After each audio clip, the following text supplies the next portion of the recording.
Hello. Now, before we get started, to all our tennis fans, I hope you enjoyed watching the final matches of Wimbledon this past week. Great viewing and so well deserved for both of the winners. It's 12:30 in the afternoon here in the UK. I'm Hannah Scanlon, manager at People2People UK, and your host for today of P2P Live. We are live on Facebook, YouTube, Instagram, LinkedIn, and Twitter.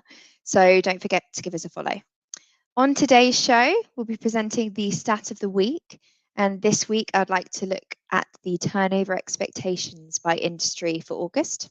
We're going to go through the hot jobs from the UK, New Zealand, Australia, and we'll take a look at a recent decision between People2People Group Managing Director Mark Smith and RCSA CEO Charles Cameron to look at the latest job report and what it means for the remainder of 2023. And we'll also, of course, look at our Twitter poll results, which I know you're all eagerly awaiting. So we'll head over to the employment stat of the week to start.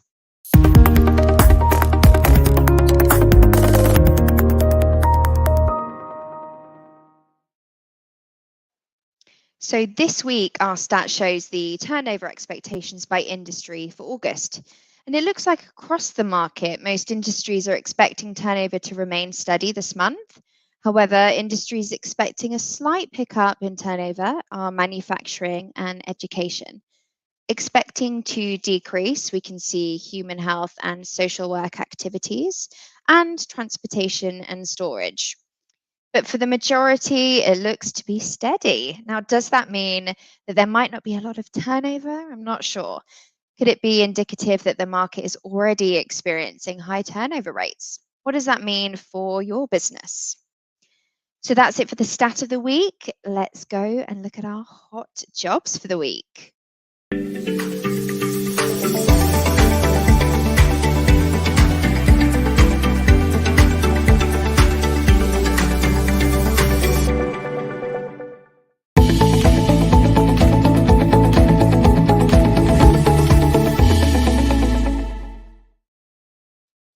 So our first hot job in the UK is a personal assistant vacancy in South East London, paying around £21 per hour.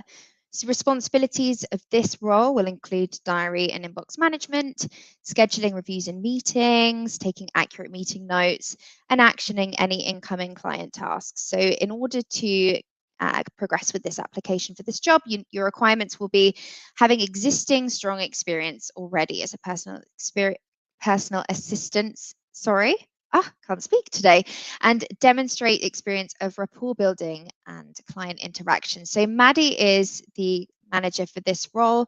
Please do drop her a message or an email if you're interested. Her contact details are on screen. And our next hot job in the UK is a luxury goods handler. This is also in Southeast London, paying between 26 and 30,000. Responsibilities for this role will be carefully packaging, labeling, and condition reporting of all of the orders for the UK and exportation. It might be involved building wooden export quality crating for the safe transportation of those delicate items, and delivering and installing the furniture, lighting, or the fine art objects. So requirements for this role mainly are to be an excellent communicator and have excellent customer service skills. That's the priority. If you also have experience in packaging, logistics, installation, especially with delicate lighting, furniture, or fine art and logistics, that is also very, very desirable. So I'm the managing person for this role. Please do drop me a message. You'll see my contact details on screen. So that's the UK hot jobs. Let's head over to the working holiday hot jobs.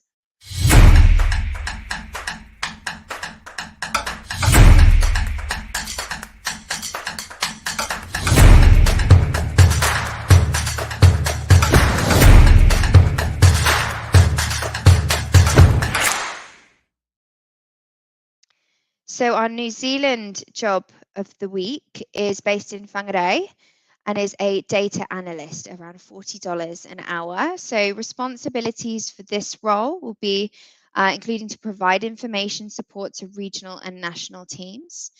Essential requirements is to have knowledge of Microsoft Word, Excel, SQL, and either SAS or Box-I Power BI. And also as well, a central requirement is that you will have worked with both quantitative and qualitative data.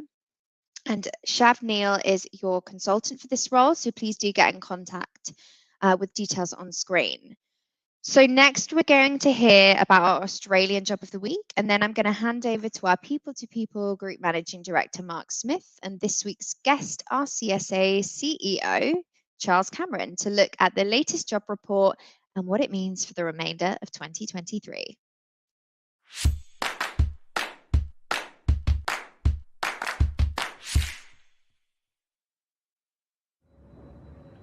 Hi, it's Michelle from People2People Recruitment. I look after the Victorian Government account here at People2People, and I'm looking for administrators to work for a state government department in the health space on a temporary basis. This role would require someone to support the team by providing assistance with administrative duties. This organisation is located in Melbourne's eastern suburbs and offers flexible working arrangements. This role is paying $44 per hour plus super. If this sounds like a role you'd be interested in, please reach out now.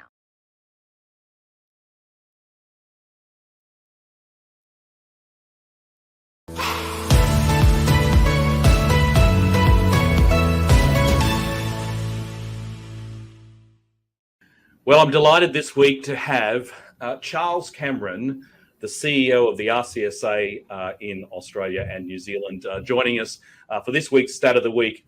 Because just last week, the RCSA jobs report was launched, or released, I should say. It's not launched, released. And it had some very interesting data about the Australian marketplace. So g'day, Charles. Thanks for joining us today. Thank you, Mark. Good to see you.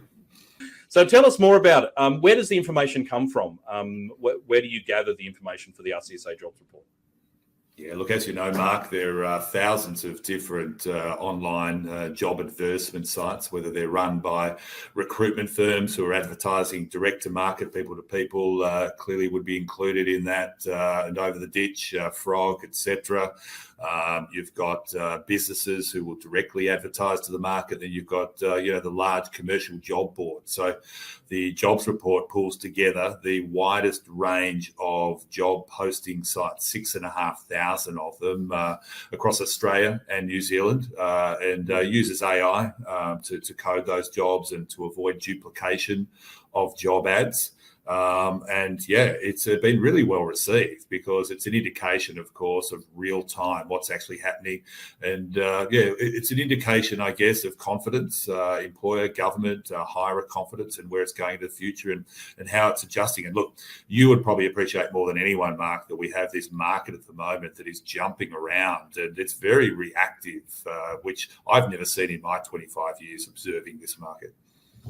Yeah, it's extraordinary. I mean, it's hard to get a read on what's actually happening. You're getting some conflicting messages from a recession in New Zealand to shortages of talent in particular specializations as well. So what are the key takeaways from this report then, from this quarter? Yeah, look, it is. You just mentioned New Zealand. I mean, we've got such a story of two countries. I mean, over there, because they're probably not receiving the protection of the resources sector. And I must say, having travelled across Aotearoa, New Zealand last month, they're very different sentiment there. I mean, technically, of course, they're in recession, but you've seen a massive drop in the number of job ads being posted over there. Where here, the reality is that year on year, like compared to 2 years ago, we're 22% up on job ads, and it's actually become quite stable here.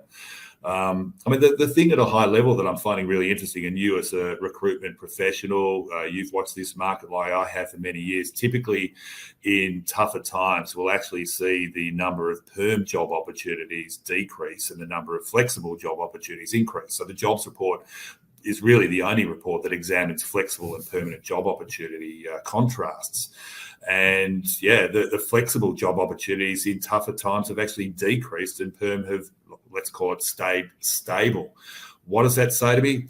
It says that we're all very attuned to the talent shortage and we're not going to lose the opportunity to lock in really good talent, because it's only around the corner that we see things jump up again and we're going to be scrambling for talent. And I think that shows the maturity, Mark. Yeah, I think there's a little bit of post-traumatic stress out there. People after the COVID recession had come back into the market and thought, oh, I'll be able to pick up a little bit of talent now, get some people on board, and realized, wow, it's actually quite hard to do that. So they don't want to miss out again. So I haven't seen any layoffs at this point, excluding the tech sector. And of course, there's been a couple of construction firms that have gone down with the residential property sector, but otherwise, it's still holding very well at the moment. You know what's interesting though is, yeah. Go ahead, Charles. Sorry. I was just saying what is really interesting here is you've got the drop-off in the tech sector, but I think that's a product of what I've previously described as talent hoarding by the tech sector. You know, they overemployed, and really it's probably just right-sizing in many circumstances. And I still believe that. I mean, it's still coming off slightly under the jobs report, but the reality is that there's still a fair bit of confidence there. I mean, if we look at, sales staff, cumulative rises of sales staff, the highest across all occupation types, up 26.5%. It says that people are ready. They're still ready to make money. So I think that's really the contrast we're finding in Australia. There is a belief that we can actually push through this, which, as you well know, I mean, recessions are made from people's reactions and overreaction. So I think that's pretty promising for this country. This is more sort of a trend line, isn't it, over the last period of time, from that flexible and permanent working. Is there any standout information or something you would like to talk to us about here? Oh, look, as you can see, the jobs report, we started collecting this data and releasing back in the middle of 2018. So it's been going for some time, and most people would understand that it's an index. So 100 points was baseline, and what you've seen is leading up to that dreadful April 2020 period where we saw a massive drop off in job advertisements on the back of COVID. We then saw that climb. It has been up and down from that period, but we really saw that real push, and no doubt people to people and frog over in New Zealand saw considerable, increased demand for talent over that 2020, late 21, 22 period, right up. And we saw the spike again, didn't we, earlier in the year? But it's fair to say that that's coming off, both in perm and flexible as well. It's interesting here, Mark. The correlation in tracking the flexible and the perm job ads sort of following each other in many ways, where traditionally we would see them start crossing over one another. So, but again, let's go back and look at this in contrast to June 2018, pre-COVID. It's still high. So again, it's probably a little bit like the interest rates piece. I mean, when you go down to zero and then your interest rates go up 12 times in a row, it feels like a big impact. But in many ways, we're sort of just back to where we were. And I think really it's still a pretty buoyant jobs market in Australia. Yeah, reinforced yesterday by the unemployment numbers, the lowest ever for the data here in New South Wales, starting with a 2. It's really odd for me to even say that, and it's quite profound. My observation from the jobs report is the gap between flexible and permanent is much larger now than when it was at the last peak of the market in 2018. So really interesting stuff. So thank you very much, Charles. Yeah. Just quickly on that, I just want to make a quick comment, and that is that we don't have a flexible or insecure work problem in this country. This notion that there are too many flexible jobs and not enough perm. The majority of the new jobs, they're all permanent jobs, Mark. So really important for all your listeners and viewers to understand. Let's cut out some of the political rhetoric and look at what the facts are. So always good to talk facts with you, mate. Fantastic. All right. Well, hopefully we'll have you back on again with the jobs report. Now, if you're looking to get a hold of this information and look at it in more detail, in the comments, you'll be able to have a link there to the actual job report. And Charles is all over social. So if you'd like to have a chat to Charles, LinkedIn, Twitter, RCSA, and himself personally, reach out. I'm sure we'll have some more comments if you have specific questions. But thanks again, Charles, for joining us today.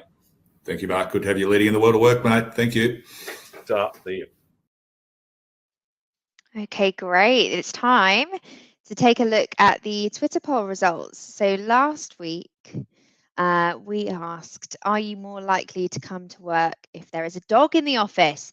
Unsurprisingly, 58.5% of you said yes, but 41.5% of people said no. And I can only assume that they must be cat people. So our poll for next week is, as a job seeker actively looking, have you found it increasingly difficult to secure work as the year goes on? So we would really love if you could please get involved and cast your vote ready for next week's results. So we've got a little bit of time before we go. I'd like to see if we have any questions for today.